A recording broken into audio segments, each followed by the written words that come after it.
And welcome and Dablal coaching classes DCC में आपका स्वागत है। हम लोग यहाँ पे रेशम निरीक्षक 2019 का पेपर इसको सॉल्व कर रहे थे। 2 लेक्चर हम लोग कर चुके हैं ऑलरेडी और 3rd लेक्चर आपके सामने अभी है और इसमें भी 10 to 12 क्वेश्चंस को हम लोग डिस्कस करेंगे। बाय इमेज मैं आपको यहाँ पे समझाऊंगा, साथ ही उसमें डेफिनेशन एंड विजुअल के थ्रू मैं आपको एक्सप्लेन करूँगा। सो वीडियो में बने रहिए, वीडियो को लाइक शेयर एंड सब्सक्राइब करिए और चैनल पर पहली बार आए हैं तो सब्सक्राइब बिल्कुल करिए। ठीक है, तो चलते हैं। फर्स्ट क्वेश्चन आपके सामने जो फ्लैश हो रहा है वो यही है कि किसी प्रजाति का जो जीनोम है यानी genome of a species is, तो राइट आंसर यहाँ पे है कि गुणसूत्र के जो हैप्लॉइड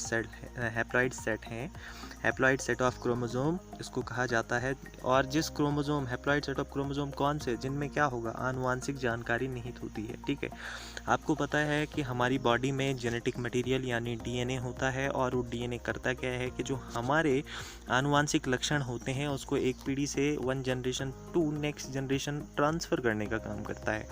तो वो आनुवांशिक जो जानकारी है वो कहाँ है, हैप्लॉइड सेट के अंदर। तो उन्हीं हैप्लॉइड सेट ऑफ क्रोमोसोम को क्या कहा जाता है, जीनोम कहा जाता है। यहाँ पे आप इमेज में देख रहे होंगे कि जो जीनोम है मोस्ट सेल इन द क्या है यहाँ पे लिखा हुआ कि most cell in the human body have a complete set of DNA.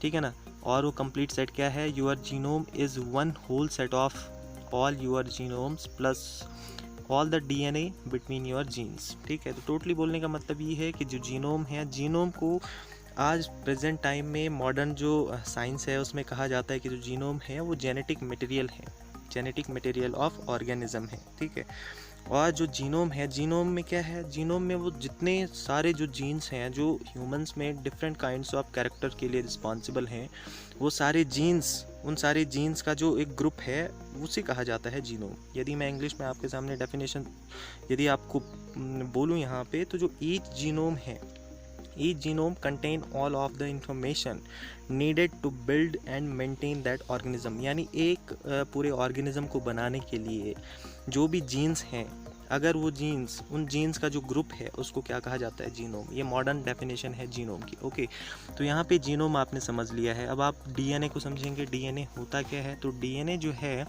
DNA क्या है, डीएनए एक जेनेटिक मटेरियल है और जिसको कहा जाता है डीऑक्सीराइबोज न्यूक्लिक एसिड, डीएनए हम ऐसा लिखते हैं। ठीक है ना, और ये जेनेटिक मटेरियल आपको पहले से मैं बता चुका हूँ कि ये जो जानकारी है, आनुवांशिक लक्षण है, उसको एक पीढ़ी से दूसरी पीढ़ी में ट्रांसफ़र करने का काम करेगा। ओके, तो डीएनए आपकी समझ में आ गया। अच्छा, ये जो डीएनए होता है इसकी लोकेशन कहाँ पे होती है, तो ये डीएनए पाया जाता है आपकी जो सेल्स है, सेल्स के अंदर न्यूक्लियस होता है, न्यूक्लियस में ये डीएनए पाया जाता है। ठीक है ना, और जो न्यूक्लियस में जो डीएनए पाया जाता है वो ऐसा बिखरा ही नहीं होता है। ये डीएनए जो है एक स्पेशल ऑर्गेनाइज्ड पैकेज के रूप में क्या होता है, अरेंज्ड होता है। एक ऑर्गेनाइज्ड पैकेज यानी जो पहले से ही एक पैकेज बना हुआ होता है और उसी में ये डीएनए होता है। उस पैकेज को कहा जाता है, उस ऑर्गेनाइज्ड पैकेज को कहा जाता है क्रोमोसोम। जो कहाँ पे पाए जाते हैं, क्रोमोसोम पाए जाते हैं न्यूक्लियस में, और न्यूक्लियस में जो क्रोमोसोम पाए जाते हैं वो क्रोमोसोम होते क्या हैं, वो ऑर्गेनाइज्ड पैकेजिंग होती है डीएनए की। ठीक है, जैसे ह्यूमन में आप जानते हैं कि 44 है, 44 प्लस XY या 44 प्लस XX क्रोमोसोम ह्यूमन में होते हैं। 23 सेट्स इसके होते हैं, 22 इसमें ऑटोसोम्स और XY इसमें X और XY या फिर XX इसमें जो है एलोसोम्स होते हैं। तो इस टाइप से ये जो है क्रोमोसोम आपको समझ में आ गया। क्रोमोसोम कहाँ पे है, न्यूक्लियस में है, और एक ऑर्गेनाइज्ड पैकेजिंग है किसकी, डीएनए की। ठीक है, और डीएनए आपको समझ में आ गया कि डीएनए जेनेटिक मटेरियल है। बात आती है जीन्स की, तो जीन्स क्या होते हैं, जीन्स जो है डीएनए के स्पेशल सेगमेंट होते हैं, स्पेशल खंड होते हैं जो एक विशेष लक्षण के लिए जिम्मेदार होते हैं, एक स्पेसिफिक कैरेक्टर के लिए रिस्पॉन्सिबल होते हैं किसी भी ऑर्गेनिज्म में। ठीक है ना, और ये एक कोड की फॉर्म में होते हैं। कोड की फॉर्म में कैसे, जो नाइट्रोजनस बेस होते हैं ना, नाइट्रोजनिक क्षार, उनका कोड होता है एक। ठीक है ना, और इस कोड के थ्रू क्या होता है, फिर प्रोटीन सिंथेसिस होता है और वो प्रोटीन ही रिस्पॉन्सिबल होता है उस पूरे कैरेक्टर को एक्सप्रेस करने के लिए। तो जीन्स की एक्सप्लेनेशन मैंने दे दी, डीएनए की दे दी, क्रोमोसोम की दे दी। ठीक है ना, और जो ह्यूमन है, ह्यूमन हैप्लॉइड सेट का मतलब ये है कि हैप्लॉइड सेट क्रोमोसोम उसको कहा जाता है जिस सेल्स में जो है नंबर ऑफ क्रोमोसोम केवल एक सेट नंबर ऑफ क्रोमोसोम पाए जाते हैं, है ना। यानी उस सेट में जैसे ह्यूमन के केस में है, ह्यूमन के केस में नंबर ऑफ क्रोमोसोम टोटल एक सेल में जो जनरली सेल होती है उसमें कितने होते हैं, 46 होते हैं, ठीक है ना। तो जो नॉर्मल सेल होगी, एक सेल जो हैप्लॉइड सेल होगी उसमें क्रोमोसोम की संख्या होती है 23, और जो डिप्लॉइड सेल होती है जिसको आप 2n से दिखाते हैं उसमें जो है क्रोमोसोम की संख्या होती है 46, ठीक है। तो जो ह्यूमन है, ह्यूमन एक डिप्लॉयड ऑर्गेनिज्म है, यानी इसमें जो है टोटल क्रोमोसोम, प्रत्येक जो सेल है, each cell of the body, उसमें जो है टोटल कितने क्रोमोसोम है 46, उसमें टोटल 46 क्रोमोसोम है, यानी ह्यूमन कैसा है, डिप्लॉयड है। लेकिन एक्सेप्ट यहाँ पे एक है जो आपको ध्यान रखना है, एग्जाम में कई बार पूछा जाता है कि ह्यूमन की वो कौन सी सेल है जो हैप्लॉइड है। तो ह्यूमंस की जो सेल है, जो स्पर्म है, जो है ना, जो शुक्राणु है, स्पर्म्स हैं, और जो एग्स है, अंडाणु है फीमेल के, वो स्पर्म्स होते हैं, उनमें टोटल क्रोमोसोम 46 नहीं होते हैं, उनमें क्रोमोसोम होते हैं 23, यानी 22 उसमें क्या होंगे, ऑटोसोम्स होंगे, और प्लस एक्स या फिर वाई होगा। तो टोटल उसमें 23 क्रोमोसोम होते हैं। तो 23 क्रोमोसोम जिस भी सेल में होगा वो हैप्लॉइड होगा ह्यूमन के केस में, और जिसमें 46 होगा वो डिप्लॉयड होगा। इतना समझ में आ गया हैप्लॉइड डिप्लॉयड क्या है। Chromosome, DNA and genes all are explain कर दिया है मैंने, ठीक है। समझ में आ रहा है तो बोलिए हाँ, यस यस टाइप करिए कमेंट बॉक्स में, ठीक है। चलते हैं नेक्स्ट पे। नेक्स्ट में आपसे पूछता है, नेक्स्ट तो चल ही नहीं रहा, चल भाई। नेक्स्ट में आपसे पूछा है कि पक्षियों में जो ध्वनि उत्पन्न होती है वो किस वजह से होती है, वो कौन सा apparatus है जिसकी वजह से साउंड जो है करती हैं ये चिड़िया। तो जैसे अगर ह्यूमन के केस में देखें तो ह्यूमन के केस में जहाँ से हम बोलते हैं, जो जहाँ से हमारी आवाज़ आती है गले से, तो वहाँ पे एक apparatus होता है, एक उपकरण, एक उपकरण ही कहेंगे, एक तंत्र होता है, और जिसको कहा जाता है लैरिंक्स, है ना। इसको कहा जाता है लैरिंक्स, लैरिंक्स और लैरिंक्स बॉक्स, या इसको कहा जाता है साउंड बॉक्स। हम किसकी बात कर रहे हैं, ह्यूमन के केस की। लेकिन क्वेश्चन में आपको पूछता क्या है, पक्षियों में ध्वनि उत्पन्न किसकी वजह से होता है। तो यहाँ पे आपको लैरिंक्स भी दे रखा है ताकि आप कंफ्यूज हो सकें, है ना। लेकिन यहाँ पे लैरिंक्स राइट आंसर नहीं है, राइट आंसर है सिरिंक्स, ठीक है। इमेज में आप देख रहे होंगे ये चिड़िया है, बेचारी चूचू कर रही है, और इसके साथ ही इसका इंटरनल एनाटॉमी वाला पार्ट आपको दिखाया गया है। यहाँ पे आप थोड़ा एक गोलाकार या थोड़ा एग शेप्ड का एक स्ट्रक्चर देखेंगे, इसी को कहा जाता है सिरिंक्स, ठीक है ना। और सिरिंक्स क्या करता है, सिरिंक्स ही जो है रिस्पॉन्सिबल है उन बर्ड्स में आवाज़ के लिए, जो चूं चूं करती हैं या चहचहाट करती हैं, वो सिरिंक्स की वजह से होता है, ठीक है ना। सिरिंक्स में जो आवाज़ है वो कैसे निकलती है, तो आवाज़ क्या होगा, फिज़िक्स में आपने पढ़ा है कि कोई भी जो साउंड है वो तब प्रोड्यूस होता है जब उसमें क्या हो, वाइब्रेशन उत्पन्न हो, ठीक है ना। वाइब्रेशन उत्पन्न होगा तभी साउंड क्रिएट होगा, ठीक है। जैसे आपने मेज़ अगर आप पढ़ रहे हो तो मेज़ पे लगा के देखो जरा एक चोट, तो क्या होगा, फिर वो साउंड करेगा, तो उसमें वाइब्रेशन हो रहा है, इस वजह से साउंड प्रोड्यूस हो रहा है। तो उसी टाइप से यहाँ पे भी ये जो सिरिंक्स है, सिरिंक्स में भी एक स्पेशल टाइप की मेम्ब्रेन यानी झिल्ली पाई जाती है जिसको कहा जाता है टिम्पैनी फॉर्मिस। यहाँ पे मैं लिख रहा हूँ टिम्पैनी फॉर्मिस, उस मेम्ब्रेन को कहा जाता है। उस मेम्ब्रेन में जैसे वाइब्रेशन होती है तो वाइब्रेशन की वजह से साउंड प्रोड्यूस होता है, ठीक है ना। तो सिरिंक्स यहाँ पे राइट आंसर होगा, लैरिंक्स नहीं। लैरिंक्स किस कंडीशन में, ह्यूमन के केस में, ठीक है ना, समझ में आ गया, ओके। चलते हैं नेक्स्ट पे। नेक्स्ट है कि the unit of cell constant is, ठीक है ना। सेल आपने देखा होगा जनरली ऐसे ही सेल होते हैं ना। ये तो एक ड्राई सेल है, प्राइमरी सेल इसको केमिस्ट्री में कहा जाता है, या इसको लैक्लांसे सेल भी कहते हैं। 3 नाम मैंने आपको बता दी, प्राइमरी, ड्राई और लैक्लांसे सेल के नाम से भी इसको जानते हैं। कई बार आता है कि लैक्लांसे सेल क्या होते हैं और प्राइमरी सेल्स क्या। प्राइमरी सेल्स मतलब ऐसे सेल जो रिचार्जेबल नहीं हैं, जिनको रिचार्ज नहीं कर सकते। लेकिन आपने कैमरा में देखा होगा तो कैमरा में जो सेल्स लगे हुए होते हैं और रिचार्ज होते हैं, ठीक है। तो यहाँ पे आपको सेल कांस्टेंट पूछ रहा है कि सेल कांस्टेंट क्या होता है। तो सेल में जो सेल का फंक्शन, यदि आप सेल का स्ट्रक्चर देखें तो आपने देखा होगा कि सेल में 2 इलेक्ट्रोड्स होते हैं, एक होता है पॉजिटिव का, एक होता है नेगेटिव का। तो जैसे यहाँ पे ये पॉजिटिव का इलेक्ट्रोड होगा इसके अंदर, और एक नेगेटिव का इलेक्ट्रोड होगा। पॉजिटिव यहाँ से मिलेगा, नेगेटिव यहाँ से मिलेगा। तो इसी टाइप से जो एक सेल होता है उसमें 2 इलेक्ट्रोड होते हैं, एक पॉजिटिव एंड नेगेटिव, है ना। और रॉड तो अलग अलग हो सकता है, जैसे इसमें कॉपर एंड जिंक की रॉड है, वो उसमें थोड़ा वेरी कर सकता है, ओके। तो इस सेल का सेल कांस्टेंट यदि हम निकालना चाहें तो सेल कांस्टेंट क्या होता है, सेल कांस्टेंट होता है कि किसी भी सेल के बीच, सेल में 2 इलेक्ट्रोड, ये सेल है ना पूरा, इस सेल के 2 इलेक्ट्रोडों के बीच की दूरी कितनी है वो, और सेल का जो ट्रांसवर्स जो क्रॉस सेक्शन है यानी जो अनुप्रस्थ काट है उसका क्षेत्रफल कितना है, इसके बीच की दूरी, दोनों इलेक्ट्रोड के बीच की दूरी, और जो सेल है, जो सेल के अंदर इलेक्ट्रोड है, इलेक्ट्रोड के अनुप्रस्थ काट का क्षेत्रफल कितना है, उन दोनों का अनुपात क्या कहलाएगा, सेल कांस्टेंट कहा जाता है उसको। ठीक है, ये समझ में आ गया। तो सेल कांस्टेंट को रिप्रेजेंट करते हैं जी से, और जी बराबर मैंने क्या बताया कि डिस्टेंस बिटवीन टू इलेक्ट्रोड यानी एल अपॉन क्या हो जाएगा नीचे ए यानी क्रॉस सेक्शन एरिया, तो जी बराबर एल अपॉन ए। ठीक है ना। यदि मैं इसकी आपको ये बताऊँ, यूनिट बताऊँ, तो लेंथ को मेज़र करेंगे आप किस में, सेंटीमीटर में, है ना। और जो एरिया है, एरिया क्या होता है, लेंथ इंटू विड्थ, है ना, एल इंटू बी करते हैं आप, तो एरिया सेंटीमीटर इंटू सेंटीमीटर क्या हो जाएगा, सेंटीमीटर स्क्वायर। यदि आप जो है जी बराबर क्या करेंगे, सेंटीमीटर तो ये रहा, और इस सेंटीमीटर स्क्वायर को ऊपर ले आएंगे तो ये -2 हो जाएगा, और ये +1 पहले से ही है ना। तो जी बराबर क्या आ जाएगा, -2 में से +1 अगर चला गया तो क्या बचा, सेंटीमीटर -1, है ना, क्योंकि यहाँ पे बड़ा चिन्ह लिया जाता है, तो जी बराबर सेंटीमीटर -1। तो राइट आंसर यहाँ पे कौन सा होगा, फर्स्ट वाला होगा कि सेंटीमीटर इनवर्स। सेंटीमीटर इनवर्स यहाँ पे जो है राइट आंसर होगा सेल कांस्टेंट की यूनिट। ठीक है, समझ में आ गया यहाँ पे।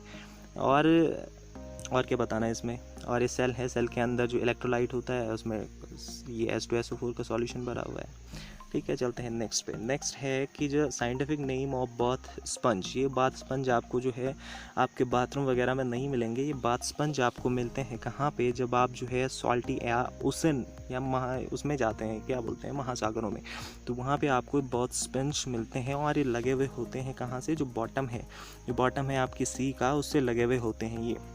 ठीक है ना, बाथ स्पंज उसको कहा जाता है। ये जो है जो फाइलम है, फाइलम आपको पता होगा, जो जैसे पोरीफेरा है और प्लेटी हेलमिंथीज, एस्के हेलमिंथीज, ये सारे फाइलम हैं, एनलीड्स, एनलीडा, आर्थ्रोपोडा। ठीक है ना। तो इसी टाइप के फाइलम, एक फाइलम आता है उसको कहा जाता है पोरीफेरा, है ना। पोरीफेरा का मतलब इसके अंदर ऐसे ऑर्गेनिज्म आएंगे जिनकी जो बॉडी होती है वो पोरस होती है। पोरीफेरा जो वर्ड यहाँ पे ओरिजिनेट हुआ है वो पोरस से है, और पोरस का मतलब होता है कि छिद्र वाली बॉडी। तो इसके अंदर पोरीफेरा के अंदर सारे जो है एनिमल्स जो भी हैं वो जो है छिद्र वाली बॉडी वाले हैं, जिनकी बॉडी में होल्स पाए जाते हैं, और ये एक्वाटिक एनिमल है मोस्टली।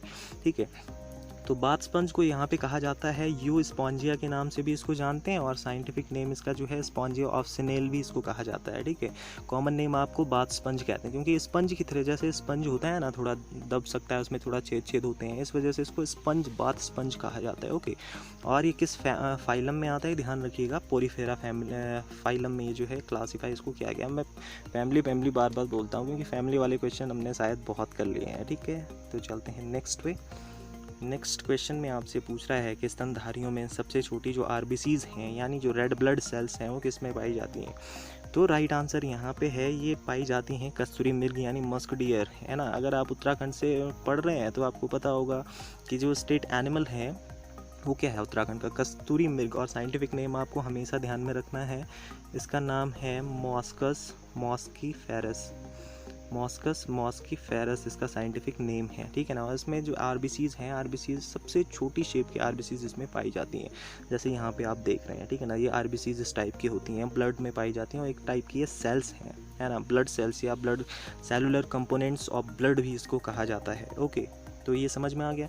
अच्छा, जो ये आरबीसीज हैं इनका काम क्या होता है, आरबीसीज में होता है हीमोग्लोबिन, और हीमोग्लोबिन करता क्या है, ऑक्सीजन के साथ बाइंड होता है, और ऑक्सीजन को लेके चलता है कहाँ, आपके जो लंग्स हैं, लंग्स से कहाँ लेके जाएगा, ये टिश्यू तक लेके जाएगा। क्योंकि टिश्यूज़ में क्या होता है, टिश्यूज़ में जो है जो एनर्जी है वो चाहिए होती है उनको, है ना, एनर्जी। तो इसलिए जो है ये टिश्यू को ऑक्सीजन चाहिए, और ऑक्सीजन कौन ला के देगा उसको, हीमोग्लोबिन। हीमोग्लोबिन किस में है, आरबीसीज में। तो आरबीसी का जो शेप होता है वो आरबीसीज होती है स्मॉल एंड जो बाई कॉनकेव होती है। बाई कॉनकेव का मतलब जो है कॉनकेव, केव यानी गुफा यानी गड्ढा। जो इनका शेप होता है मेनली इन आरबीसीज का, वो एक गड्ढे के रूप में होता है, और दोनों तरफ से ऐसे गड्ढे होते हैं, इसलिए बाई मतलब दो, और दोनों तरफ से गड्ढे यानी बाई कॉनकेव। ठीक है ना। और स्मॉल बाई कॉनकेव हैं ये, और साथ ही में ऑक्सीजन कैरी करेंगे, और कहाँ ले जाएंगे ऑक्सीजन को, आपके लंग्स से टिश्यू में ले जाने का काम ही करते हैं। ओके, समझ में आ गया। मॉस्कस मॉस्कीफेरस है, इसको मस्क डियर के नाम से या कस्तूरी मृग के नाम से भी जानते हैं। ओके, चलिए चलते हैं नेक्स्ट पे। दांत इसके देख लीजिए, इसके प्रोटेक्शन के लिए दांत होते हैं इसके। ठीक है, इतने लंबे लंबे दांत। चलते हैं नेक्स्ट पे।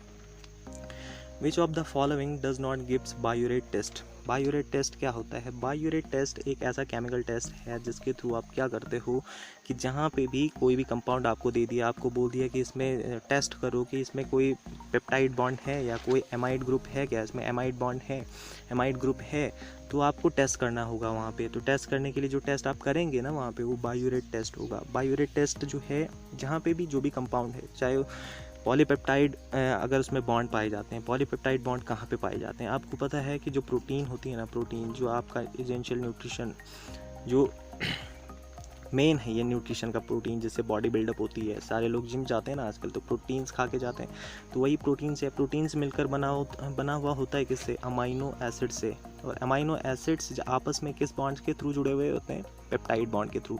एक अमाइनो एसिड दूसरे अमाइनो एसिड से पेप्टाइड बॉन्ड से जुड़ा हुआ होगा। तो मेनली जो है ये प्रोटीन का टेस्ट है कि आपको ये पता करना है कि कंपाउंड में प्रोटीन है या नहीं है। तो बायोरेट टेस्ट उसके लिए किया जाता है, ठीक है ना। और इसके साथ ही एमाइड जो है, एमाइड ग्रुप यानी जो NH2 ग्रुप होता है, केमिस्ट्री में आपने पढ़ा होगा, इसको एमाइड ग्रुप कहा जाता है। अगर किसी कंपाउंड में एमाइड ग्रुप है तो उसकी टेस्टिंग भी बायोरेट टेस्ट के थ्रू हो जाएगी, ठीक है ना। तो यहाँ पे जो है आपको पता है कि प्रोटीन ये बोल रहा है कि which of the following does not give, जो नहीं देता है बायोरेट टेस्ट को, तो प्रोटीन तो देगा क्योंकि उसमें पेप्टाइड बॉन्ड है, वो भी देगा, है ना। जो नाइलॉन 66 है, इसमें भी आपके जो है पेप्टाइड बॉन्ड तो नहीं है, लेकिन एमाइड ग्रुप्स में प्रेजेंट है। देखिए जो एडिपिक एसिड है यहाँ पे फॉर्मेशन दिखा रखी है, नाइलॉन 66 बनता कैसे है ना। तो एडिपिक एसिड ये है, और इसके साथ ही हेक्सामेथिल डाइएमीन, ये एक दूसरा कंपोनेंट है, ये दोनों आपस में मिलकर नाइलॉन 66 बनाते हैं। तो यहाँ पे एमीन है ना, ये NH2 ग्रुप आप देख रहे होंगे, NH2 ग्रुप है, एमाइड ग्रुप है, तो एमाइड ग्रुप की टेस्टिंग भी इससे हो सकती है, इसीलिए नाइलॉन 66 भी आपको बायोरेट टेस्ट दे देगा। नेचुरल रबर भी देगा, लेकिन कार्बोहाइड्रेट है, कार्बोहाइड्रेट आपको बायोरेट टेस्ट नहीं देगा। क्यों? क्योंकि इसमें ना तो एमाइड ग्रुप कहीं पे है और ना ही इसमें प्रोटीन्स या पेप्टाइड बॉन्ड कहीं पे है। तो राइट आंसर यहाँ पे होगा कार्बोहाइड्रेट। ओके, समझ में आ गया। चलिए चलते हैं नेक्स्ट पे। और इस टेस्ट का पता कैसे चलता है? जो आपको लास्ट मिलेगा, जो वाटर मिलेगा, जो सॉल्यूशन आपको मिलेगा, वो थोड़ा पर्पल कलर का होता है, बैंगनी कलर का, ठीक है। तो आई होप आपको समझ में आ गया हो। नेक्स्ट है the site of glycolysis in a cell. इस जो ग्लाइकोलिसिस की जो प्रोसेस है वो कहाँ पे होती है ना। ग्लाइकोलिसिस को जानने से पहले आप मुझे कमेंट करेंगे कि power house of the cell किसको कहा जाता है, ठीक है ना। तो आपको पता होगा किसको कहा जाता है, तो आप कमेंट में मुझे बताइए। तो यहाँ पे जो ग्लाइकोलिसिस की प्रोसेस है, ग्लाइको का मतलब क्या हुआ? ग्लाइको का मतलब होता है ग्लूकोज, है ना, ग्लूकोज। और लिसिस जहाँ पे वर्ड आ जाता है, लिसिस का मतलब होता है टूटना, है ना। तो ग्लाइकोलिसिस यानी ग्लूकोज का टूटना। ग्लूकोज इस प्रोसेस में क्या होगा, जो ग्लूकोज होगा वो टूटेगा और कुछ अदर कंपोनेंट्स बनाएगा, ठीक है ना। तो ग्लूकोज कहाँ पे बर्न होता है? ग्लूकोज जो बर्न होता है वो सेल्स में बर्न होता है ना, सेल में। और सेल में कहाँ पे? ये जो ग्लाइकोलिसिस की प्रोसेस है ये होती है माइटोकॉन्ड्रिया में। माइटोकॉन्ड्रिया को या power house of the cell कहते हैं। माइटोकॉन्ड्रिया के अंदर एक क्रिस्टी टाइप के स्ट्रक्चर होते हैं, यानी आप कभी कभी आता है कि उल्टा जूता वाला जो स्ट्रक्चर होता है कि सेल ऑर्गेनेल्स का होता है, तो वो माइटोकॉन्ड्रिया है। माइटोकॉन्ड्रिया के अंदर जो एक क्रिस्टी वाला पार्ट है, क्रिस्टी का जो अंदर मैट्रिक्स वाला पार्ट है, ये वाला, यहाँ पे ये सारी ग्लाइकोलिसिस की प्रोसेस होती है, ठीक है ना। अच्छा, ग्लाइकोलिसिस की प्रोसेस में होता क्या है? ग्लाइकोलिसिस की प्रोसेस में क्या होता है कि ग्लूकोज जो एक इंस्टेंट एनर्जी सोर्स है, जहाँ से आपको एनर्जी मिलती है, ये ग्लूकोज टूटता है, ठीक है ना। और टूट के जो है ग्लूकोज 6 फॉस्फेट और इस टाइप के वेरियस अदर कंपाउंड ही बनाता है, और लास्ट में ये टूट जाता है पाइरुवेट में, ठीक है ना। जो ग्लूकोज है ये ग्लाइकोलिसिस की प्रोसेस में पाइरुवेट में टूटेगा। और इस ड्यूरेशन में देखो, जब ग्लूकोज टूटेगा पाइरुवेट बनेगा तो ग्लूकोज में क्या होती है? एनर्जी, है ना। तो एनर्जी आपको प्राप्त होगी, इसीलिए तो माइटोकॉन्ड्रिया को पावर हाउस कहते हैं, क्योंकि इसमें ग्लाइकोलिसिस होता है। ग्लाइकोलिसिस के थ्रू एटीपी बनती है, और एटीपी क्या है? एटीपी एनर्जी है ना, एडिनोसिन ट्राइफॉस्फेटिक एनर्जी है, इसलिए। तो यहाँ पे यदि आप देखेंगे तो कितने मॉलिक्यूल्स बन रहे हैं? 2 एटीपी यहाँ से यहाँ पे आ गए, 2 एडीपी कन्वर्ट होकर 2 एटीपी बना दिया, ओके। और 2 एटीपी यहाँ नीचे भी बन रहे हैं, देख रहे होंगे आप नीचे, यहाँ पे भी 2 एटीपी बन रहा है। तो टोटल कितने एटीपी बन रहे हैं? टोटल 4 एटीपी बन रहे हैं। लेकिन यहाँ पे जो एटीपी और खर्च कितने हो रहे हैं? यहाँ पे एटीपी कन्वर्ट हो रहा है एडीपी, यानी एक एटीपी यहाँ पे खर्च हो रहा है, और एक एटीपी यहाँ पे भी खर्च हो रहा है। जब ग्लूकोज कन्वर्ट हो रहा है ग्लूकोज 6 बाइफॉस्फेट में, किस एंजाइम की वजह से? हेक्सोकाइनेज की वजह से। तो 2 एटीपी यूज़ हो रहे हैं और 4 एटीपी इस प्रोसेस के थ्रू बन रहे हैं, यानी एक ग्लूकोज मॉलिक्यूल कितने एटीपी बनाता है? 4 एटीपी बनाता है। और ग्लाइकोलिसिस प्रोसेस के दौरान जब एक ग्लूकोज मॉलिक्यूल टूटता है और पाइरुवेट बनाता है, तो उस टाइम कितने एटीपी यूज़ होते हैं? तो 2 एटीपी यूज़ होते हैं। टोटल 4 ATP बन रहे हैं यहाँ पे, 2 ATP यहाँ नीचे बन गए, 2 ATP यहाँ बन गए, टोटल 4 ATP बन रहे हैं ग्लाइकोलिसिस की प्रोसेस में, और 2 ATP यहाँ यूज़ हो रहे हैं। ठीक है, तो नेट कितने ATP बन रहे हैं? 2 ATP बन रहे हैं। ठीक है, तो एनर्जी, यानी जो एनर्जी है आपकी बॉडी में, वो एनर्जी इसी प्रोसेस के थ्रू आपको मिलती है। खाना खाने के बाद ये प्रोसेस होती है, आपको ATP मिलती है, आपको एनर्जी मिल जाती है। ठीक है ना, तो यही ग्लाइकोलिसिस की प्रोसेस है, मैट्रिक्स माइटोकॉन्ड्रियल मैट्रिक्स पे हो रही है। ग्लूकोज कन्वर्ट होता है एटलीस्ट पायरुवेट में, और उसमें इतने सारे स्टेप होते हैं। ग्लूकोज इतने कंपाउंड में टूटने के बाद लास्ट में पायरुवेट बनाता है। ATP मैंने आपको 4 ATP बता दिया, 2 ATP यूज़ हो रहे हैं। बहुत सिंपल सा बच्चों का खेल है यहाँ पे। ठीक है ना, तो ये पूरा प्रोसेस है, समझ में आ गया। चलो चलते हैं नेक्स्ट पे। नेक्स्ट क्वेश्चन में पूछता है कि निम्न में से कौन सा जो प्रोटोजोआ जो निद्रा रोग का कारक है, कौन सा ऐसा प्रोटोजोअन्स है जो क्या करता है, जो नींद से संबंधित कोई रोग आप में उत्पन्न करता है। तो राइट आंसर यहाँ पे होगा कि ट्रिप्नोसोमा। ठीक है ना, ट्रिप्नोसोमा एक राइट आंसर होगा यहाँ पे। ठीक है, ट्रिप्नोसोमा क्या है? अच्छा, पहले ये निद्रा रोग होता क्या है? ठीक है, ये जो ट्रिप्नोसोमा है ये एक रोग क्रिएट करता है। ट्रिप्नोसोमा जो एक पैरासाइट है, ठीक है ना, एक पैरासाइट बोलने का मतलब ये परजीवी है। किसका परजीवी है? ये प्रोटोजोअन से, यानी प्रोटोजोआ उससे बिलोंग करता है, ये प्रोटोजोआ से बिलोंग करता है, इसीलिए ये प्रोटोजोअन पैरासाइट है। एक पैरासाइट है जो आपके अंदर क्या करेगा, न्यूट्रिशन लेगा आपकी बॉडी से। ठीक है ना, और वहाँ पे शेल्टर के रूप में अपना आशियाना बनाएगा। तो पैरासाइटिक प्रोटोजोअन्स है ये ट्रिप्नोसोमा। ठीक है, और ट्रिप्नोसोमा जो डिजीज़ क्रिएट करता है उसको कहा जाता है ट्रिप्नोसोमियासिस, उसको कहा जाता है ट्रिप्नोसोमियासिस। ओके, और इस ट्रिप्नोसोमियासिस को एक नाम और देते हैं, उसका नाम है स्लीपिंग सिकनेस के नाम से इसको जानते हैं। ओके, अच्छा, ये स्लीपिंग सिकनेस क्या होता है? स्लीपिंग सिकनेस, इस महोदय को देखिए और इन श्रीमती को देखिए, ये बिल्कुल पूरे दिन में आराम फरमा रहे हैं, जब भी सोते रहते हैं हर टाइम में। ठीक है ना, तो इनको जो प्रॉब्लम है वो स्लीपिंग सिकनेस की प्रॉब्लम है। ठीक है ना, स्लीपिंग सिकनेस एक ऐसी प्रॉब्लम है जिसमें आदमी दिन भर सोता रहता है, हर टाइम इसको नींद आती है। खाना खाते टाइम नींद आ गई, बोलते बोलते नींद आ गई, तो इस टाइम से ये स्लीपिंग सिकनेस इनमें होता है। और मोस्टली ये होता है अफ्रीकन, जो अफ्रीका के लोग होते हैं उनमें ये स्लीपिंग सिकनेस बहुत ज़्यादा होता है, इसीलिए इसको एक नाम दे रखा है अफ्रीकन स्लीपिंग सिकनेस। ओके, ये क्लियर हो गया? ठीक है, और ये ट्रिप्नोसोमा की वजह से हो रहा है। ठीक है, तो उस डिजीज़ में आदमी क्या करता है, बस सोता ही रहता है ना, तो ये इसलिए इसको अफ्रीकन स्लीपिंग सिकनेस कहते हैं। अफ्रीका वाला जो कॉन्टिनेंट है उसमें सबसे ज़्यादा ये होता है। रिपब्लिक जो कॉन्गो है, कॉन्गो में भी ये सबसे ज़्यादा होता है, इसका ट्रांसमिशन इसके थ्रू होता है। ठीक है ना, और एक पैरासाइट आपकी बॉडी में कैसे आएगा, एक फ्लाई होती है, उसको कहा जाता है, उस फ्लाई का नाम है क्या, सीसी फ्लाई, यानी इसको कहा जाता है सीसी फ्लाई। यहाँ पे आप टसी टसी फ्लाई मत पढ़िएगा, ये सीसी फ्लाई है, और इस सीसी फ्लाई का जो नाम है वो होगा ग्लोसाइना पैल्पलिस, इसका नाम होता है GLOSSINA, ग्लोसाइना पैल्पलिस, ग्लोसाइना पैल्पलिस इसका नाम होता है। ठीक है, और ये जो है इस रोग को फैलाने का काम करता है। ठीक है, और जो ट्रिप्नोसोमा है, ट्रिप्नोसोमा की 2 वैरायटी हैं जो इस डिजीज़ को क्रिएट करती है। एक है ट्रिप्नोसोमा गैम्बियंस और एक ट्रिप्नोसोमा है ब्रूसी, BR ट्रिप्नोसोमा ब्रूसी। ठीक है ना, और ब्रूसी की स्पेलिंग आप क्या लिखोगे, ट्रिप्नोसोमा जो ब्रूसी है उसकी स्पेलिंग लिखोगे BRUCEI, ट्रिप्नोसोमा ब्रूसी। और ट्रिप्नोसोमा गैम्बियंस की वजह से ये हो रहा है। ठीक है, समझ में आ गया?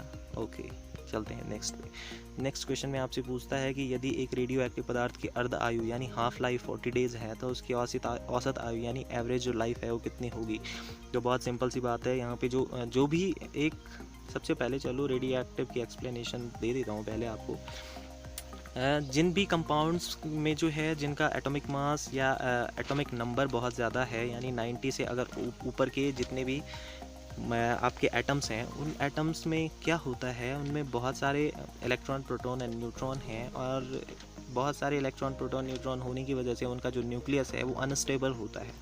यानी न्यूक्लियस स्टेबल नहीं है, उससे जो है क्या होता है, धीरे लगातार alpha, beta, gamma rays, X rays, इन सारी रेज का वहाँ से जो है एमिशन होता है। तो ये अनस्टेबल न्यूक्लियस होते हैं जिनसे जो है alpha, beta and gamma rays का जो है क्या होता है, एमिशन बार बार होता है, तो ये अनस्टेबल है। और जैसे जैसे एमिशन इनसे धीरे धीरे होता है, इनका वेट भी घटने लगता है ना, इनकी जो है इनका जो मास होगा वो भी घटने लगता है। तो इसको कहा जाता है ये है रेडियो एक्टिव मटेरियल, जो क्या होते हैं, जो लगातार alpha beta and gamma new और एक्सरेज वगैरह वगैरह का एमिशन करते रहते हैं, और इस एमिशन की वजह से उनका वेट भी घटता रहता है, ठीक है ना। तो उसी की बात कर रहा है कि एक रेडियो एक्टिव पदार्थ है जिसको आधा होने में, अर्ध आयु जिसकी है, मतलब जिसको आधा होने में कितना टाइम लगा, 40 दिन लगे, तो उसकी औसत आयु क्या होगी। तो औसत आयु जो एवरेज एज है उसको आप टो से डिनोट करते हैं, और टो इज इक्वल टू, यहाँ पे शार्प करके लिख देता हूँ, जो टो होता है ये होता है 1.44 इंटू टी। स्मॉल टी से क्या करते हैं आप, टाइम पीरियड दिखाते हैं, और टाइम पीरियड को यदि मैं 1/2 कर दूँ यानी आधा, टाइम पीरियड आधा यानी अर्ध आयु, ठीक है ना। टी 1/2 का मतलब होता है अर्ध आयु, ठीक है। तो 1.44 इंटू 40 कर दीजिए, तो कितना आ रहा है आपका आंसर, बताइए मुझे कमेंट बॉक्स में। आपका आंसर आएगा 57.6 डेज, तो राइट आंसर यही होगा, ठीक है। तो चलते हैं नेक्स्ट पे। नेक्स्ट में आपसे पूछता है कि जो पॉलीटीन क्रोमोसोम है वो कहाँ पे पाया, उसकी डिस्कवरी किसने करी थी पॉलीटीन क्रोमोसोम की। तो यहाँ पे राइट आंसर है बॉल-बियानी, एक साइंटिस्ट थे, 1881 में इन्होंने इसको डिस्कवर किया था। और किस में डिस्कवर किया था, ये जो है सलाइवरी ग्लैंड में, जो हमारी सलाइवरी यानी जो क्या कहेंगे, थूक की ग्रंथि, हाँ जो भी है, सलाइवरी ग्लैंड्स जो है वहाँ पे इन्होंने इसको खोजा था। सलाइवरी ग्लैंड्स में ये पॉलीटीन क्रोमोसोम पाए जाते हैं, या ये कह सकते हैं, ठीक है। और ये जो है कहाँ पे पाए जाते हैं, इंटरफेज स्टेज में, इंटरफेज स्टेज में ये पाए जाते हैं। और उन्होंने किस में खोजा था इसको, एक मक्खी होती है, मच्छी नहीं मक्खी होती है, उसका नाम है फ्रूट फ्लाई, फ्रूट फ्लाई यानी फल वाली मक्खी। और इसका नाम क्या है, साइंटिफिक नेम, इसका नाम है ड्रोसोफिला मेलानोगास्टर, ड्रोसोफिला मेलानोगास्टर इसका नाम है, ड्रोसोफिला मेलानोगास्टर। उसमें इन्होंने, उसकी जो सलाइवरी ग्लैंड थी उसमें इन्होंने पॉलीटीन क्रोमोसोम की डिस्कवरी करी थी, किसने, बॉल-बियानी ने। और ड्रोसोफिला मेलानोगास्टर बहुत इंपॉर्टेंट है लिंकेज फिनोमिना में, जो उसमें आता है जूलॉजी में, है ना, जेनेटिक्स में लिंकेज, और मॉर्गन साहब का इंपॉर्टेंट रोल है वहाँ पे, इसलिए ये थोड़ा ड्रोसोफिला मेलानोगास्टर एक इंपॉर्टेंट हो जाती है। ओके, तो समझ में आ गया ये बॉल-बियानी साहब ने क्या किया था। और सेंट्रल क्या है ये, central silk technological research institute यानी CSTRI इज सिचुएटेड इन, कहाँ पे है ये, this is situated in Bengaluru, है ना, बेंगलुरु कर्नाटक में ये सिचुएटेड हैं। और ये करते क्या हैं आप देख रहे होंगे, सेंट्रल सिल्क, यानी ये क्या करेंगे, सिल्क के डेवलपमेंट पे, उसका और विकास कैसे हो, है ना, सिल्क का प्रोडक्शन कैसे बढ़े, इसके लिए रिसर्च करते हैं अपने इंस्टीट्यूट में। तो इसीलिए इसका जो फंक्शन मैंने आपको बता दिया, ये इनकी बिल्डिंग आप देख सकते हैं यहाँ पे, central board and central silk technological research institute की बिल्डिंग आप देख सकते हैं। तो ये इनकी बिल्डिंग है यहाँ पे बेंगलुरु में है ये, और इस सिल्क पर रिसर्च करते हैं। ओके, और नेक्स्ट आपके सामने जो क्वेश्चन है, नेक्स्ट तो कुछ भी नहीं है। So thank you very much, आपने वीडियो को देखा और लाइक किया। सो ये था एंड इस पूरे लेक्चर का। लेक्चर आपको बहुत पसंद आया होगा, सारे कॉन्सेप्ट आपने समझे होंगे यहाँ पे, ठीक है ना। और यदि आपको पूरा लेक्चर पसंद आया है तो वीडियो को शेयर एंड सब्सक्राइब करो भाई, ऐसा तो काम नहीं चलेगा, नहीं है, नहीं तो अभी चैनल हमारा ग्रो ही कर रहा है। यदि आप यहाँ पे सपोर्ट नहीं देंगे तो फिर हम आगे कैसे बढ़ेंगे। ओके, तो इसलिए इसको शेयर करो, ठीक है ना, आप ही लोगों का बेनिफिट है। Okay, so thanks for watching and always God bless you all, have a nice day. बने रहिए, सीखते रहिए, पढ़ते रहिए। Thank you very much.